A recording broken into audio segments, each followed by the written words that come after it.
So remember, the hardest thing during a fight is to know what your fighter's going to do. This is head boxing coach Conor here. So today we're going to look at episode 2 of study series. The jab in his face. If he throws, it makes him miss, makes him pay. The fight we will be looking at is Shakur Stevenson versus Oscar Valdez. And the fighter we're going to be looking at is Shakur Stevenson. So welcome back to Bangtao, Muay Thai and MMA. This is head boxing coach Conor here. So today we're going to look at episode 2 of study series.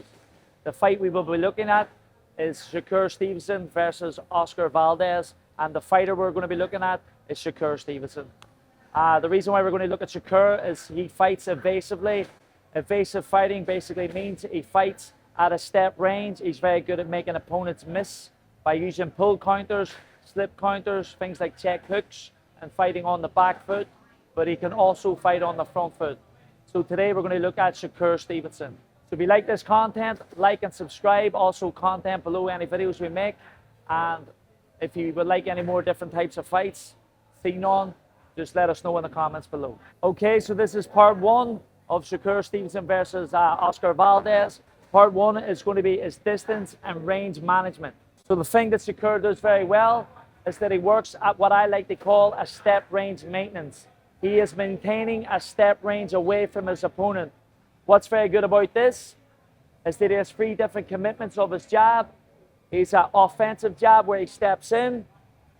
He's a mid-range jab where he controls the distance by putting traffic between him and his opponent. And also is a defensive jab on the back foot. So from a step range maintenance, he can do 3 options. From here, he can control the distance and control the fighter. When he feels like it, he can step into a committed jab or a committed combination from here. So he's 1 step away from hitting his opponent.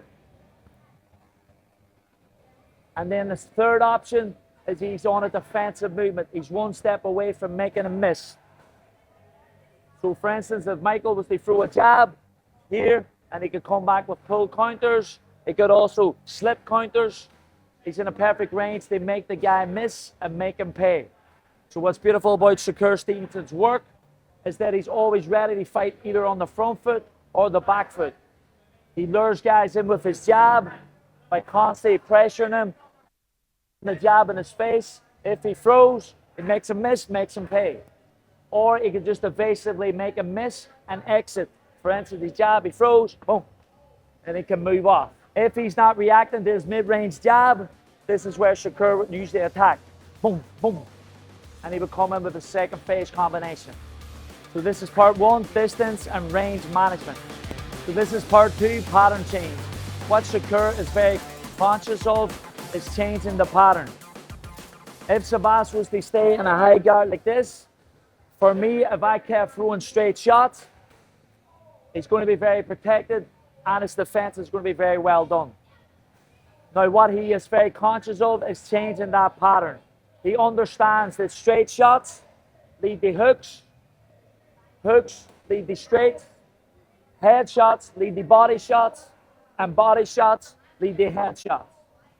So he's very conscious of pattern change.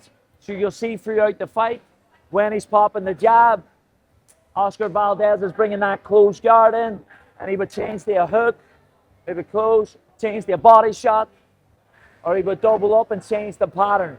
1-2 hook, uppercut, body. He is consistently changing the pattern and keeping his opponent guessing. So remember, the hardest thing during a fight is to know what your fighter's going to do. I always say if you throw 1 punch, you may miss 1 punch. If you throw 4, you may miss 3 but land 1. So you have a higher chance of landing.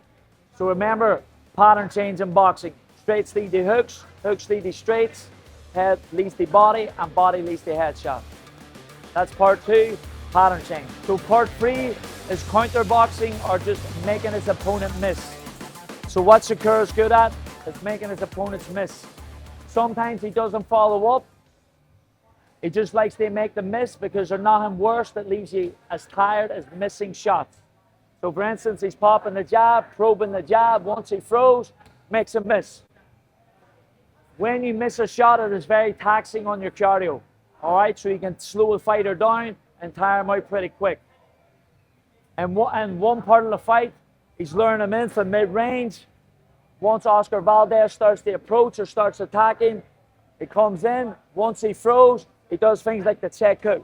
So he is very conscious of where he is situationally in the boxing ring. If I am moving back, I know the ropes are coming up behind me. If I do not take a lateral movement or try and make him miss and make him pay, I'm going to end up here. If I am here, this is where Oscar Valdez is going to succeed. He is close and over the step range, and he's going to get us working from here. Shakur's very good at knowing that position. When he moves back, pop, he makes him throw, boom. And moves off, takes center of the ring, and goes back to his evasive or his step range maintenance. So that's part 3. So okay, that's our boxing study series. That's part 2 or episode 2. Shakur Stevenson. So remember, this is evasive boxing. Evasive is to make your opponent miss and try and make them pay. Okay? So if you like this type of content, just like, comment below. Obviously, leave us a comment of all the fighters you would like to see on these episodes, and we'll get back to you on that.